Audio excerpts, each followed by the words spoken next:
ਮੋਹ ਦੀ ਗੱਲ ਸੁਣਾਉਣਾ ਇੱਕ ਹਾਂਜੀ ਹਾਸੇ ਦੀ ਗੱਲ ਵੀ ਹੈ ਤਾਂ ਮੇਰੇ ਨਾ ਘਰੇ ਮੇਰੀ ਸਾਸੂ ਮਾਤਾ ਆਈ ਹੋਈ ਤੇ ਮੇਰੇ ਮੰਮੀ ਹੋਰੀ ਵੀ ਆਏ ਹੋਏ ਜੀ ਫੈਮਿਲੀ ਇਕੱਠੀ ਹੋਈ। ਮੇਰਾ ਬੱਚਾ ਛੋਟਾ ਜਿਹਾ ਸੀਗਾ ਹਾਂਜੀ ਤਾਂ ਮੇਰੇ 2-3 ਦਿਨ ਹੋ ਗਏ ਸੀ ਉਹਨਾਂ ਨੂੰ ਆਏ ਨੂੰ। ਮੇਰੀ ਸਾਸੂ ਮਾਂ ਮੈਨੂੰ ਕਹਿੰਦੀ ਰਣਵੀਰ ਤੇਰੀ ਆਪਣੀ ਮੰਮਾ ਨਾਲ ਕੋਈ ਲੜਾਈ ਹੋਈ ਹੈ, ਮਦਰ ਨਾਲ ਕੋਈ ਗੁੱਸਾ ਗਿਲਾ? ਮੈਂ ਕਿਹਾ ਨਹੀਂ।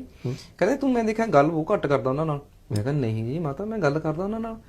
ਕਹਿੰਦੇ ਨਹੀਂ। ਮੈਂ ਕਿਹਾ ਮੈਂ ਆਉਣਾ ਜਦੋਂ ਸ਼ੂਟਿੰਗ ਤੋਂ ਆਉਣਾ ਜਾਂ ਸਵੇਰੇ ਜਾਣ ਲੱਗਾ। ਮੈਂ ਕਿਹਾ ਕਿੰਨਾ ਚੱਲਦਾ ਜੀ, ਸਵੇਰੇ ਆ ਕੇ ਫਿਰ ਹੋਰ ਮੰਮੀ ਠੀਕ ਹੋ ਤੇ ਮੈਂ ਸਾਲ ਖੰਡ ਦੇ ਵਿੱਚ ਕਦੇ ਆਪਣੇ ਵੱਲੋਂ ਤੋਹਫਾ ਵੀ ਦੇ ਦੇਣਾ। ਕਹਿੰਦੇ ਅੱਛਾ ਇਹ ਗੱਲ ਕਰਨਾ ਹੋ ਜਾਂਦਾ।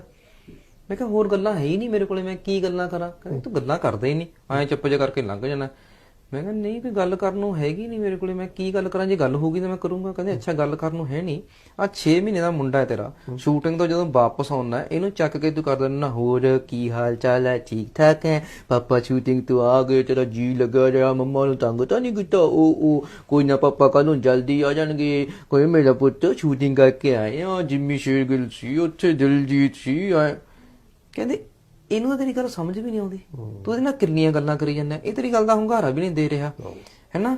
ਤੇਰਾ ਇਹਦੇ ਨਾਲ ਮੋਹ ਹੈ, ਤੇਰੀ ਮਾਂ ਨਾਲ ਮੋਹ ਟੁੱਟ ਗਿਆ, ਇਸ ਕਰਕੇ ਤੂੰ ਇਹਨਾਂ ਗੱਲਾਂ ਕਰਨੋਂ ਹਟ ਗਿਆ। ਤਾਂ ਮੇਰੇ ਇੰਨੀ ਖੜਕੀ ਗੱਲ ਜੀ ਜੀ ਵੀ ਯਾਰ ਸਾਡਾ ਕਿਤੇ ਨਾ ਕਿਤੇ ਮਾਂ-ਬਾਪ ਨਾਲ ਮੋਹ ਟੁੱਟ ਜਾਂਦਾ ਹੈ। ਬਿਲਕੁਲ। ਅਸੀਂ ਜਦੋਂ 10ਵੀਂ ਪਾਸ ਹੋ ਜਾਂਦੇ ਆ ਤੇ BA ਕਰ ਜਾਂਦੇ ਆ, ਥੋੜਾ ਜਿਹਾ ਅਸੀਂ 24-25 ਸਾਲ ਦੀ ਏਜ ਚ ਹੁੰਦੇ ਆ, ਸਾਨੂੰ ਲੱਗਣਾ ਇਹਦਾ ਵੀ ਅਸੀਂ ਸਿਆਣੇ ਆ। ਬਿਲਕੁਲ। ਮਾਂ-ਬਾਪ ਨੂੰ ਕੀ ਪਤਾ, ਇਹਨਾਂ ਨੂੰ ਕੁਝ ਨਹੀਂ ਪਤਾ, ਇਹ ਤਾਂ ਅਨਪੜ੍ਹ ਨੇ, ਇਹ ਤਾਂ ਬੈਕਵਰਡ ਨੇ, ਇਹਨਾਂ ਨੂੰ ਕੁਝ ਨਹੀਂ ਪਤਾ। ਮੈਂ ਇਹਨਾਂ ਨਾਲ ਕੀ ਗੱਲ ਕਰੂੰਗਾ? ਮੈਂ ਪਾਪਾ ਨੂੰ ਕੀ ਸਮਝਾਊਂਗਾ ਦੁਨੀਆ 'ਚ ਕੀ ਹੋ ਰਿਹਾ, ਅੱਜ ਪ੍ਰੈਜ਼ੈਂਟ ਕੀ ਹੋ, ਮੈਂ ਪਾਪਾ ਨੂੰ ਕੀ ਦੱਸੂੰਗਾ WhatsApp ਕੀ ਹੁੰਦਾ, ਮੈਂ ਪਾਪਾ ਨੂੰ ਕੀ ਦੱਸੂੰਗਾ ਨੈਟ ਕੀ ਹੁੰਦਾ, Facebook ਕੀ ਹੁੰਦੀ ਹੈ।